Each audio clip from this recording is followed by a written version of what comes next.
सबसे बड़ा निगेटिव मुझे इसका लगता है, जो भी मेरे भाई स्कॉर्पियो लेते हैं और पीछे का मड गार्ड लगाते हैं, उनके लिए मैं बताना चाहता हूँ, ऑफेंड मत होना, मैं भी बहुत सालों से टाटा और महिंद्रा यूज कर रहा हूँ। सबसे पहले तो ये गाड़ी को फॉर्च्यूनर के साथ कंपेयर करना छोड़ दो। तो अब बात आती है कि ये गाड़ी किसने लेनी चाहिए।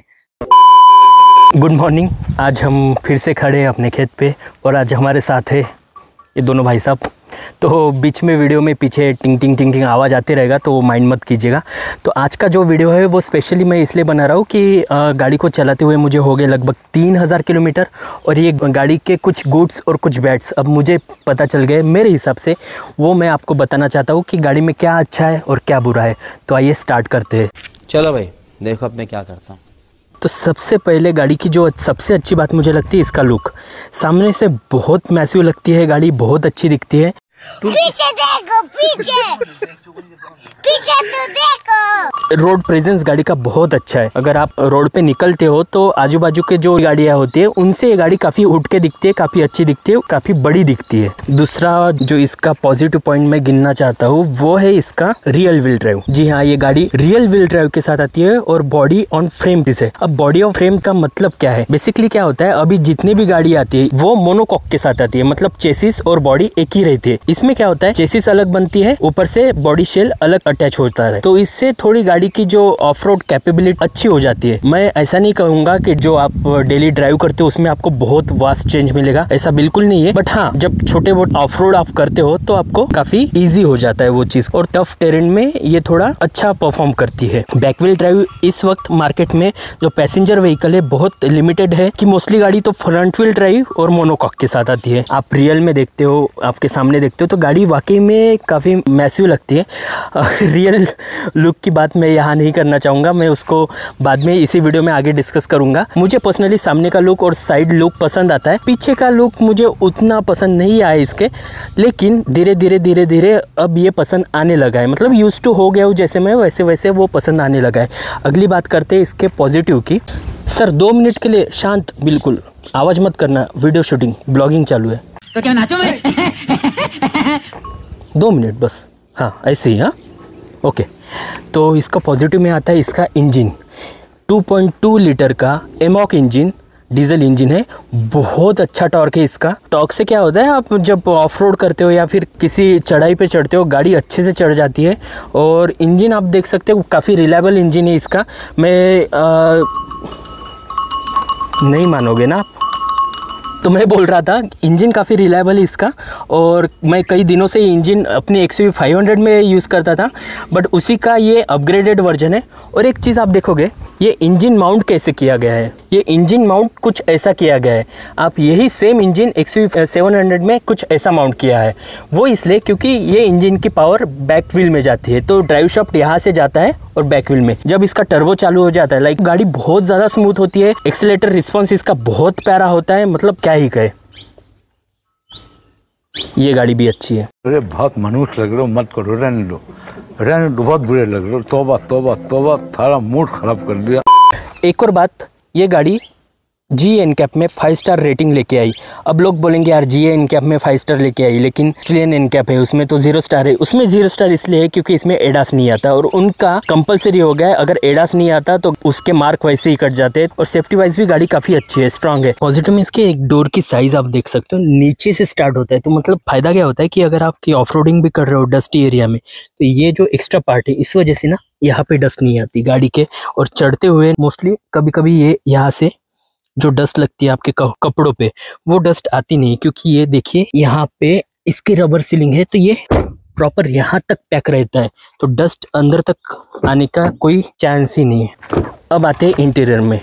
इंटीरियर में इसका क्या खास मुझे लगता है, इसके जो कलर है, लेदर सीट जो है, इनके जो कलर है ये मतलब मेंटेनेंस फ्री मुझे लगते हैं, क्योंकि अब अगर देखना चाहो आजकल जो ट्रेंड चला है कि वाइट इंटीरियर, वो मेंटेन करने में मतलब धब्बे लग जाते हैं, यहाँ वहाँ हाथ अपने लगती है, वो गंदा हो जाता है, तो वो इजीली आप मतलब दिखता भी नहीं, और उसको मेंटेन करना बेसिकली बहुत ईजी है। क्योंकि उसके बाद जो पॉजिटिव मुझे लगता है वो है इसका सीटिंग पोजीशन, काफ़ी ऊपर आप बैठते हो, कमांडिंग पोजीशन पे आप बैठते हो, तो गाड़ी चलाने में काफी ज्यादा कॉन्फिडेंस आपको रहता है। पूरा बॉनेट आपको दिखता है, रोड अच्छे से दिखता है। तो मुझे लगता है ये सिटिंग पोजीशन की वजह से जो चलाते हो उसमें आपको काफी कॉन्फिडेंस रहता है कि गाड़ी कहीं से भी निकल पाओगे, मतलब रोड का अच्छा व्यू दिखता है। उसके बाद ये जो स्टीयरिंग है, ये स्टीयरिंग काफी लाइट है, मतलब इलेक्ट्रॉनिक स्टीयरिंग है। रिस्पॉन्स अच्छा है इसका, मतलब इतनी बड़ी गाड़ी होने के बावजूद भी ये स्टीयरिंग आप इजीली मैन्यूवर कर सकते हो। और ऐसा नहीं कि हमेशा लाइट रहता है, हाई स्पीड में ये थोड़ा हेवी भी हो जाता है, जो कि अच्छी बात। उसके बाद ये जो टेक आते हैं गाड़ी में, जो काम के टेक है वो टेक आते हैं।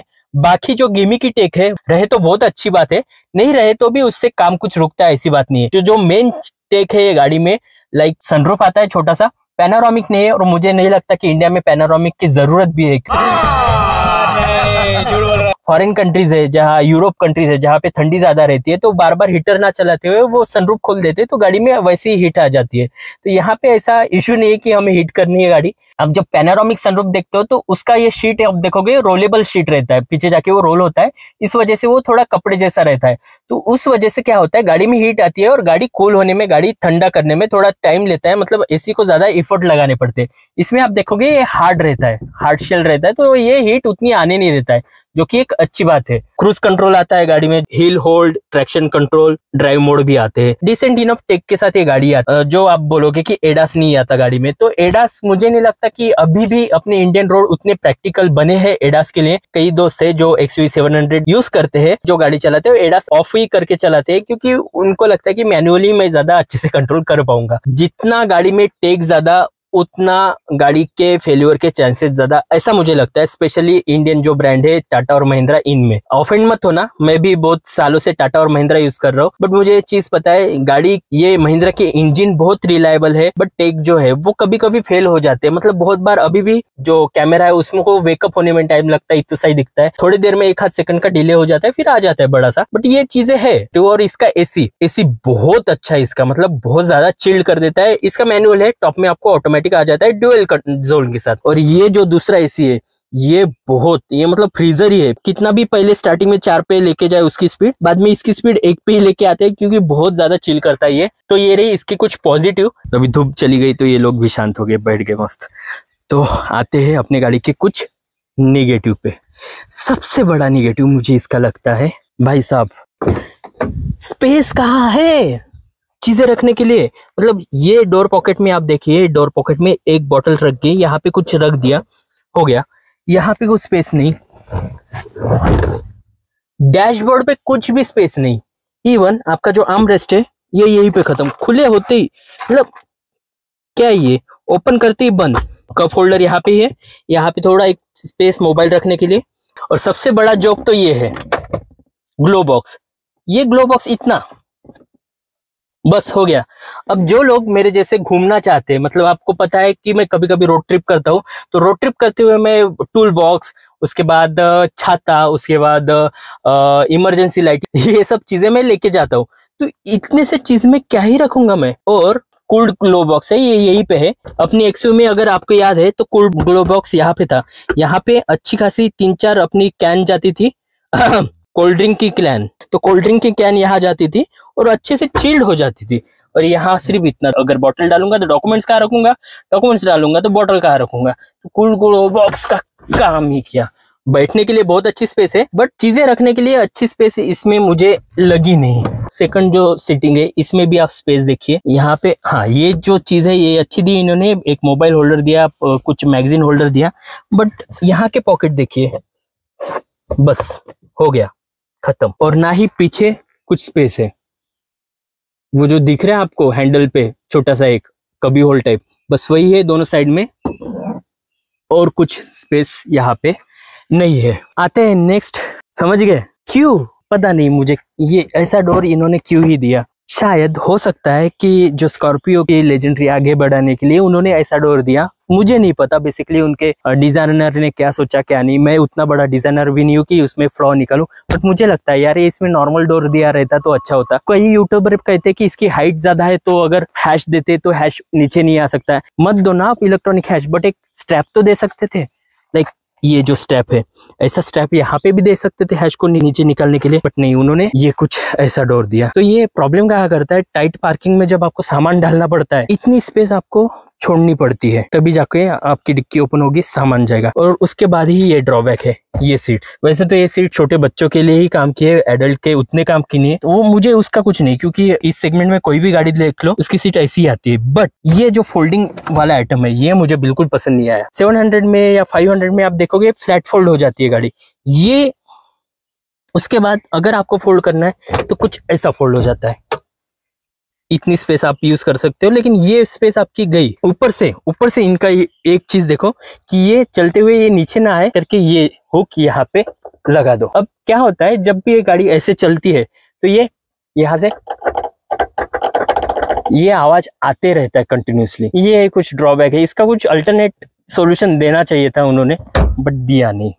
उसके बाद थर्ड रो में एसी ही नहीं है। हालांकि सेकंड रो का एसी काफी पावरफुल है, लेकिन थर्ड रो में एसी दे देते तो काफी अच्छी हो जाती बात। आपको शायद पता होगा XUV 500 में का एसी यूनिट है, पीछे का एसी यूनिट। यहाँ पे इन्होंने जो वूफर है वूफर डाल दिया।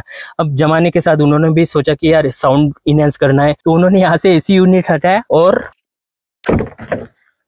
ये जो सेंट्रल आर्म रेस्ट है इसके अंदर एसी यूनिट डाल दिया।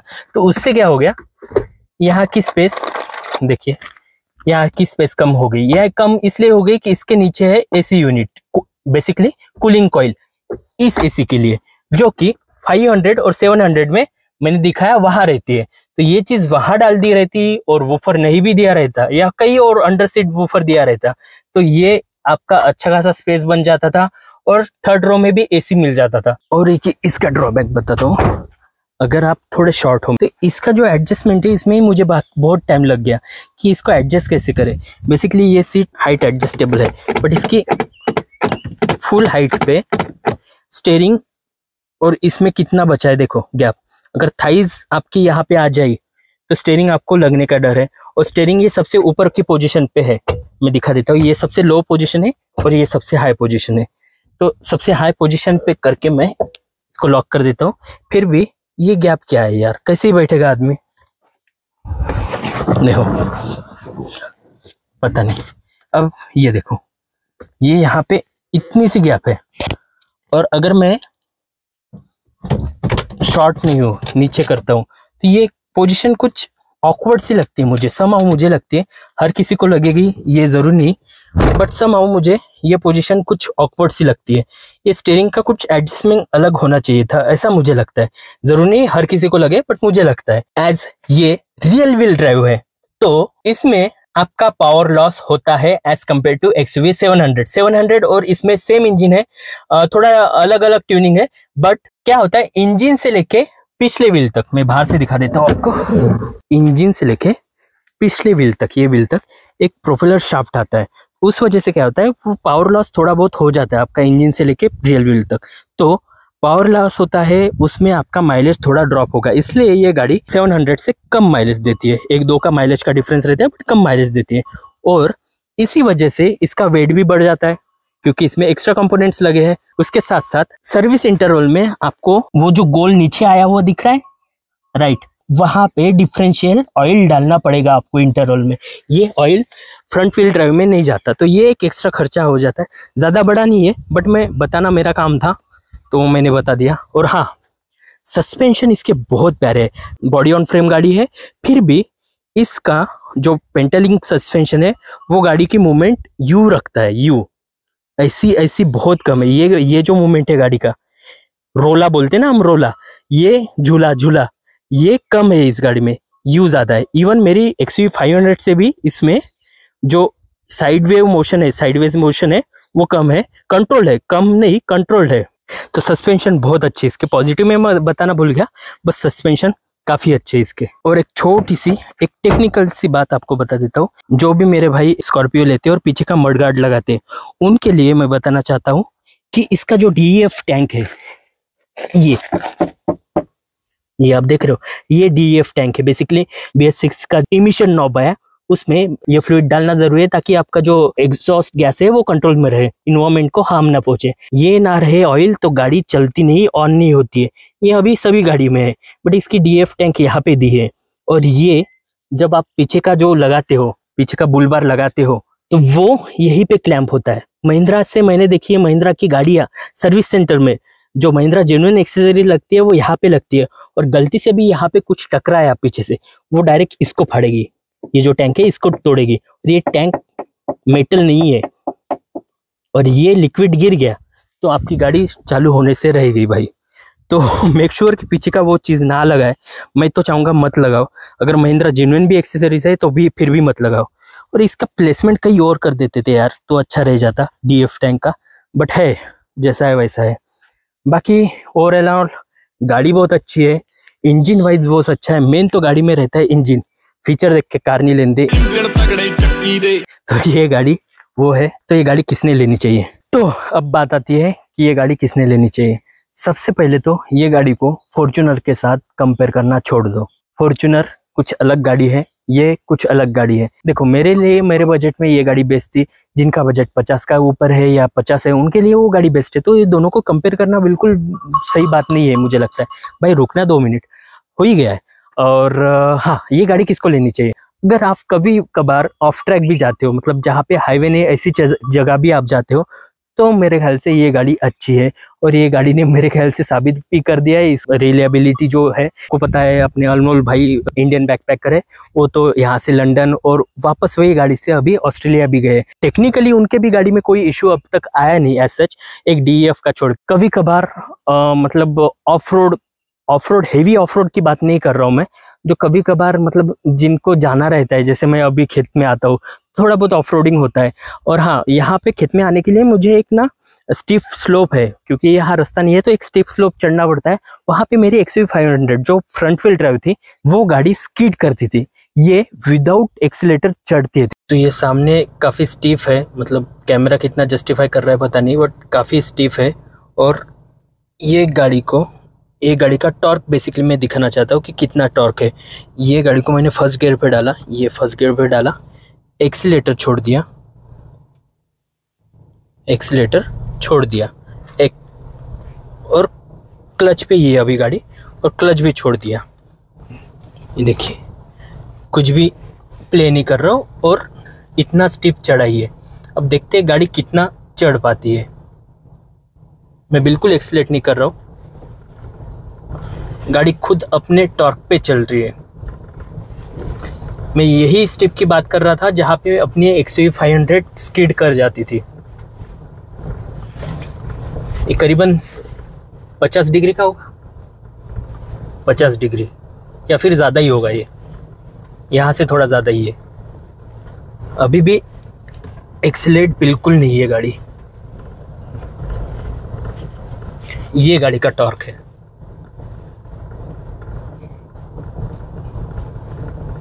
इवन यहाँ पे भी मैं एक्सीलेट बिल्कुल नहीं कर पा रहा हूँ। देखो बॉनेट इतना ऊपर गया कि रोड तक नहीं दिखा, और विदाउट एक्सीलेटर गाड़ी अपनी रोड पे आ गई। आपको ये गाड़ी पसंद आती है तो बिल्कुल बेझिझक जाइए। तो आशा करता हूँ ये वीडियो आपको पसंद आया है, और ऐसे वीडियो के लिए मेरे साथ बने रहिए कार डायरीज इंडिया पे। अगर आपका कोई दोस्त भाई स्कॉर्पियो एन लेना चाहता है, या फिर कंफ्यूज है कि 25 या 30 लाख में गाड़ी परचेस करना चाहता है और कौन सी ले, तो ये वीडियो उनके लिए ज़रूर है, उनसे शेयर कीजिए और बने रहे मेरे साथ। मिलते हैं नेक्स्ट वीडियो में, तब तक के लिए हैप्पी जर्नी। हाँ, अब नहीं बात करोगे? हो गया बस, अब नहीं बजाओगे घंटा? ही इज लाइक घंटा।